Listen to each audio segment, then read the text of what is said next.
ஹரிநாராயண துரித நிவாரண பரமானந்த சதாசிவசங்கர நாளென் செய்யும் வினைதானென் செய்யும் என நாடி வந்த கோளென் செய்யும் கொடுங்கூற்றியன் செய்யும் குமரேசர் இரு தாளும் சிலம்பும் சதங்கையும் தண்டையும் சண்முகம் தோளும் கடம்பும் எனக்கு முன்னே வந்து தோன்றிடனே.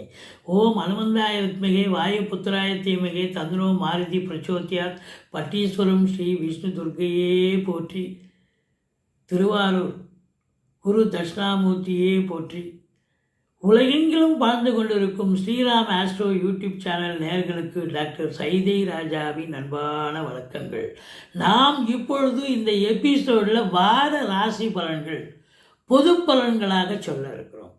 வார ராசி பலன்கள் பொது பலன்கள் நவம்பர் 23 முதல் 29 வரைக்கும் உள்ளடக்கிய நாட்களுக்கு கிரகங்கள் ஒவ்வொரு ராசிக்கும் எப்பேற்பட்ட பலனை வழங்கப் போகிறது என்பதை பார்க்கலாம் வாங்க. இந்த வாரம் முழுவதும் வளர்பிறை வாரம் அப்படின்னு சொல்லணும். குருவும் சந்திரனும் வார ஆரம்பத்தில் பரிவர்த்தனை யோகத்தில் இருக்கிறார்கள்.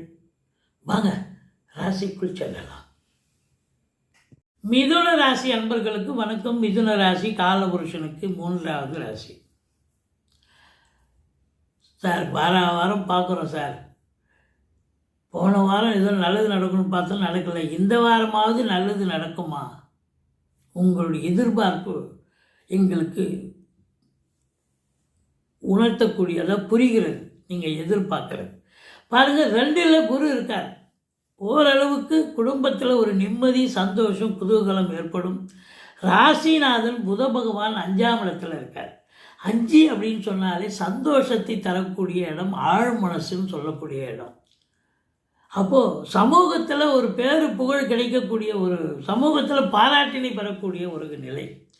பிள்ளைகளுடைய கல்வி வளர்ச்சி மேம்பாடு உன்னதமாக இருக்க போகிறது.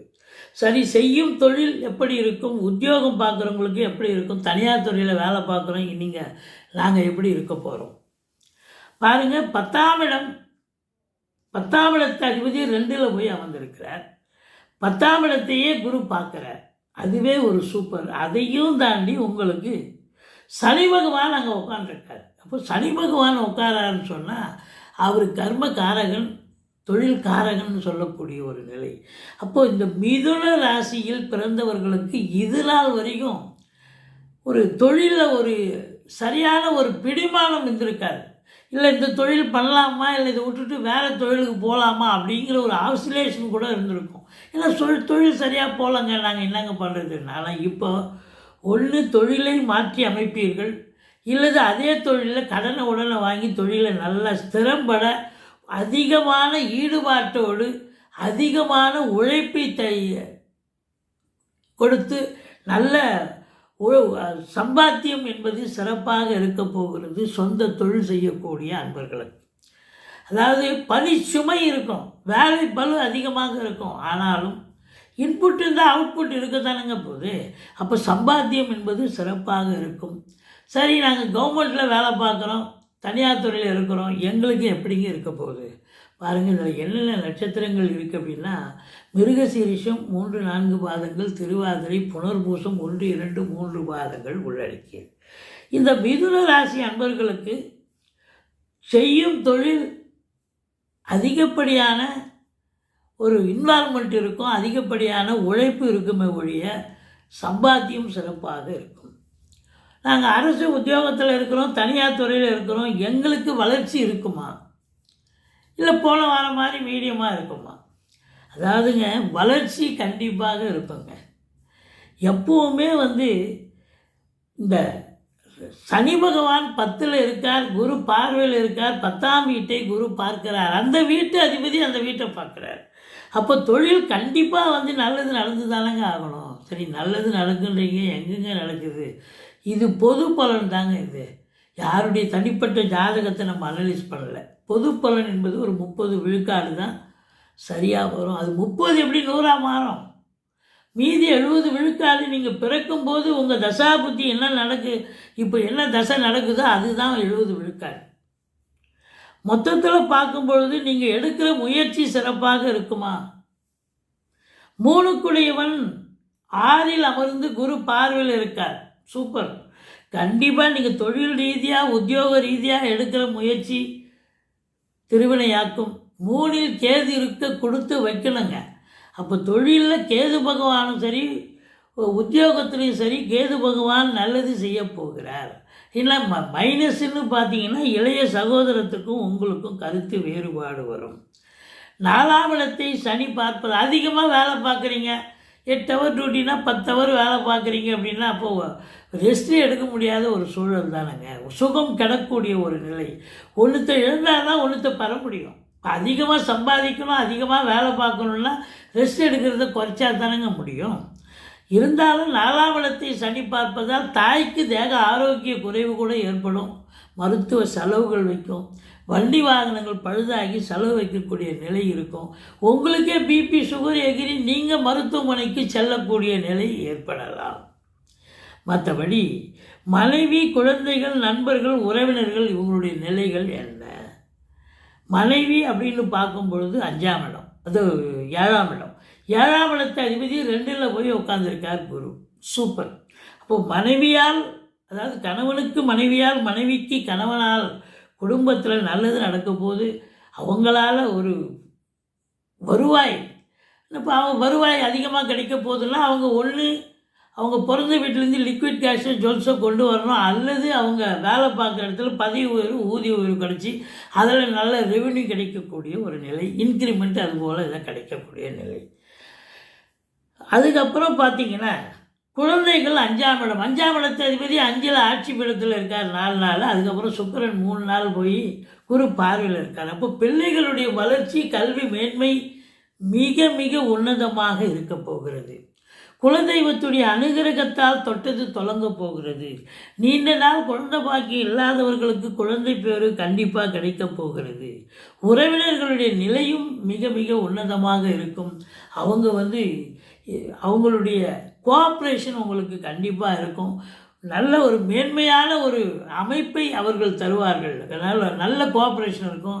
நீங்களும் விட்டு கொடுத்தல் இது பண்ணி நீங்கள் அவங்கக்கிட்ட பரஸ்பரம் ஒற்றுமை பாராட்டக்கூடிய ஒரு அமைப்பு இருக்குதுன்னு சொல்லலாம். சரி, தேக ஆரோக்கியம். 6ஆம் இடத்து அதிபதி 6ல் ஆட்சி பீடம். சூப்பர். குரு பார்வையில் வேறு. அப்போ தேக ஆரோக்கியம் இந்த வாரம் மிதுனத்தில் பிறந்தவர்களுக்கு சூப்பராக இருக்கும். ஒரு குறையும் இருக்காது. ஏற்கனவே சென்ற வாரம் எதை கம்ப்ளைண்ட் இருந்தாலும் இந்த வாரம் எந்த ஒரு பிரச்சனையும் இருக்காது. தேக ஆரோக்கியத்தில் ஆல்ரைட்டாக இருப்பீங்க, சுறுசுறுப்பாக இருப்பீங்க. அதுலேயும் குறிப்பாக பார்த்தீங்கன்னு சொன்னால் இது இளைஞர்கள், படித்து முடித்த இளைஞர்கள், ஏன்னா வெற்றி ஸ்தானத்தை குரு பார்க்குறார், வெற்றி ஸ்தானாதிபதி ஆட்சி பெறுகிறார். அப்போது வேலைக்காக முயற்சி பண்ணுறீங்க, இளைஞர்களுக்கு வேலை வாய்ப்பு கிடைக்கும். அது எந்த ப்ரைவேட்டாக கவர்மெண்ட்டாக கண்டிப்பாக கிடைக்கக்கூடிய நிலை. அல்லது சொந்த தொழில் பண்ணணும்னு நினைக்கிறீங்க, தொழில் பண்ணலாம். வேலை பார்க்குற இடத்துல இது நாள் வரைக்கும் உங்களுக்கு யாரும் கூட வேலை பார்க்குறவங்க ஒரு அண்டர்ஸ்டாண்டிங் இல்லாமல் ஒரு மாதிரி கருத்து வேறுபாடு கூட இருந்திருக்கும். ஆனால் இப்போ எல்லாரும் ஒருமித்த கருத்தோடு உங்களை தூக்கி நிறுத்தி உங்களை உங்களுக்கு உதவக்கூடிய நிலையில் உங்களுடைய